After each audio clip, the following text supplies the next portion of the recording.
Okay, we are going to start talking about quadratic functions. And we've seen quadratic functions before at the beginning of the year when we talked about domain and range. And we saw them again the last couple weeks when we were talking about polynomials. So a quadratic function has an x squared somewhere in the problem. And it could be that you have to multiply it out to figure out that x squared, or it could just be written as part of the problem. The quadratic function makes a U shape called a parabola. Okay, and that U shape, it could look like this, or it could be upside down and look like that. And today we're going to look at the properties of a quadratic function, all the different pieces that you have to be able to identify when you look at a graph.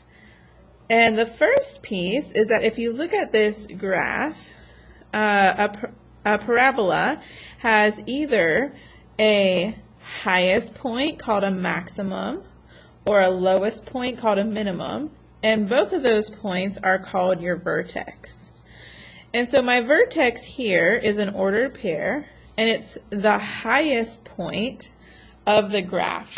And since it is the highest point of the graph, it is called a maximum.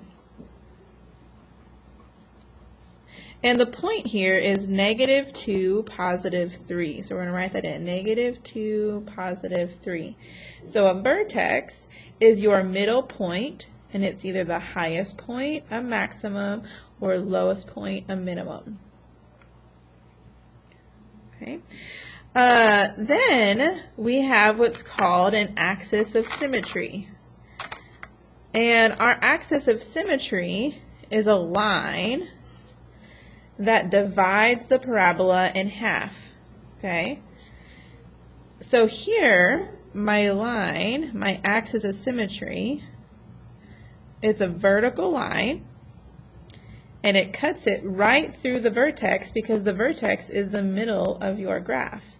And it's always going to be an x equals equation, and x equals, and it crosses at -2. So it's x equals -2. Okay. Now, it matches up with the vertex. Since it goes through the vertex, it goes through the x value of the vertex. Okay? So x equals whatever the x value of the vertex is. That's your line of symmetry. Something else I want to point out, the line of symmetry means that it cuts it in half equally. So if I'm in the middle and I count to the right 1, 2, 3 places, I get to another point. I should be able to go to the left 1, 2, 3 places and also get to another point. And that should happen anywhere you go. If I come down here and I count 1, 2, 3, 4 and a little bit, and then I have 1, 2, 3, 4 and a little bit. Okay? So it's equal distance on both sides. And then the last part, and it looks like it got cut off here, but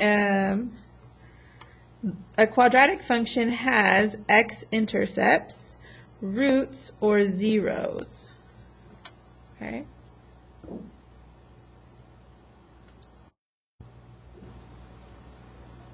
Okay, we're going to keep going, even though this got cut off. It's talking about your x-intercepts. So x-intercepts, sometimes called roots, and sometimes called zeros, which we've heard that word before. And it's just, where does your parabola cross the x-axis? And it crosses the x-axis right here at -5. So x equals -5. And it crosses right here at +1. So if I were to write these as ordered pairs, it would be -5, 0, and +1, 0. And then sometimes they list them as roots, and they just list the x value. So it would say -5, 1. And this is a list of answers. Okay, it's not an ordered pair. We're using brackets instead of parentheses. So the parentheses indicate an ordered pair. Here I have a list of numbers. So roots, zeros, x-intercepts, you could see all three of these words and they mean the same thing. Where does your parabola cross the x-axis? And then let's do a little bit of a review. The domain is all of the x values. And so my graph goes to the left forever, right? It's going down and left, and it's going down and right, which means it goes left forever and right forever, so the domain is all real numbers. But my range is my y values. My range is up and down. Well, I know that it goes down forever, but it does not go up forever. It actually stops right here at 3. So this is kind of like your starting point. I start at 3, which also relates to the y value of the vertex. So y, and then since I'm going down, I'm getting smaller, is less than or equal to 3. Okay, and the vertex can help you figure out your range. All right, let's look at an example. Example 1. Go ahead and put some arrows on this graph. It does go on forever. Okay, and we're going to first talk about the vertex. The vertex is your middle point. Here, my middle point is 0, -5. It's at the bottom of the equation of the graph.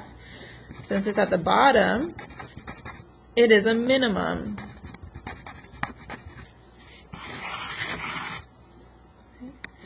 The line of symmetry, it's the vertical line that cuts the graph in half. And so if I cut this graph in half, it has to go through the vertex, which means it goes through the x value of the vertex. So my line of symmetry is x equals 0.